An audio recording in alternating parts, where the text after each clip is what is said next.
And welcome back to Search for a Cure, everyone. I'm Baker Machado, and as the U.S. ramps up efforts to vaccinate the population, a study in May from the CDC finds that younger people are less likely to get vaccinated than older adults. It found that while 80% of those over the age of 65 had received at least one COVID-19 vaccine dose, only 38% of young adults between 18 and 29 have even received that vaccine. The study notes that if these rates continue at their current pace, only 58% of young adults will be vaccinated by the end of the summer. Really stark numbers here. So joining me now to break this down and a lot more is Director of Infectious Diseases over at Stamford Health, Dr. Michael Parry. Dr. Parry, great to have you here. Thanks so much for joining us. Your reaction to that lower number of vaccinations among younger adults, just a shocking number here. Well, historically, that's what we've seen with influenza vaccine as well, right? Older people avail themselves of the vaccine because they know they're at higher risk.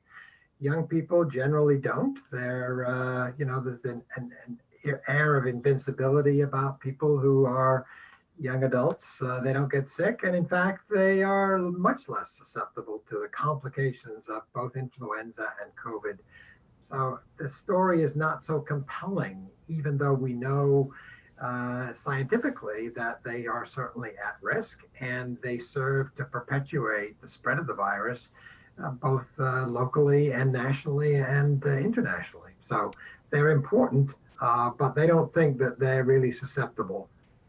Dr. Parry, I went to dinner the other night, and the waitress that was serving me, I was having a conversation with her about the vaccines, and she was telling me she wasn't going to get the vaccine because she was too scared of the side effects that she kept hearing about in the news. Are there any particular reasons that you're actually hearing about as to why we're seeing younger adults not get the vaccines here?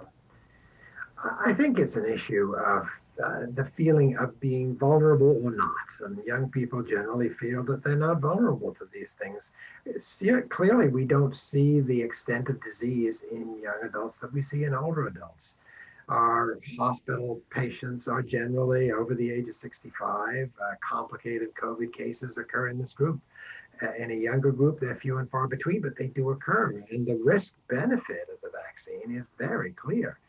You know, the risk is very low and the benefit is incredibly high. It's just that the prevalence of disease, clinical disease, in a younger population is small and they just don't see it. The press serves to, embellish the side effects, and we all see the headlines. We know what makes headlines: sensational issues about side effects, whether it's myocarditis or anaphylaxis. We have to cut through that and deal with the facts. Myocarditis, for example, we're looking at prevalence of 12 per million doses. We know that the incidence of myocarditis in COVID infection is much higher than that.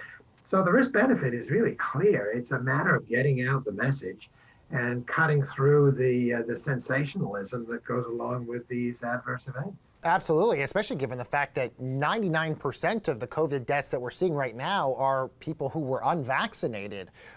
Dr. Parry, if the numbers are correct, and let's just say 58% of young adults are vaccinated by the end of the summer, lower than what we're expecting, will that have any impact on reopening plans, a return to normalcy, any of that stuff? Are you concerned about that? Well, one would hope that as you increase the amount of vaccinations in the population at large, both young people and old people, the higher that percentage, the greater the benefit to everybody. In Connecticut, we're doing pretty well. Actually, 90% of our population over age 65 has had at least one dose of vaccine.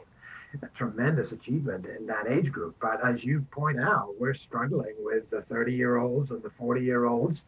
And most of our positive tests now are in that age group because they're not vaccinated. That becomes particularly important as we look at these variants, the Delta variant or the Delta plus variant, more contagious, progressively more contagious. And then, that creates a risk, particularly for the unvaccinated people.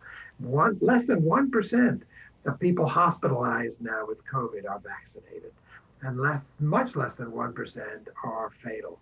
It's all in the unvaccinated population, and most of those are young. They're in the 20s, 30s, and 40s. Dr. Parry, with the minute or so I have left with you, as we see multiple states, I think there's about 14 or 15 that have hit at least that 70% vaccination level. There are still tons of states, most of them in the South. We're talking Alabama, Mississippi, where that number is exponentially lower. With the variants out there, how concerned are you over the course of the next couple months, given the fact that we're essentially going to be seeing a split of two Americas here, the vaccinated states and still the states that are really lagging here? Well, I think as Tom Price said, public health and interventions that are things like masking and distancing are driven by local prevalence, right? We know that some states, as you point out, are very well vaccinated and others are not. All of these measures need to be continued to be safe in states that have under vaccination.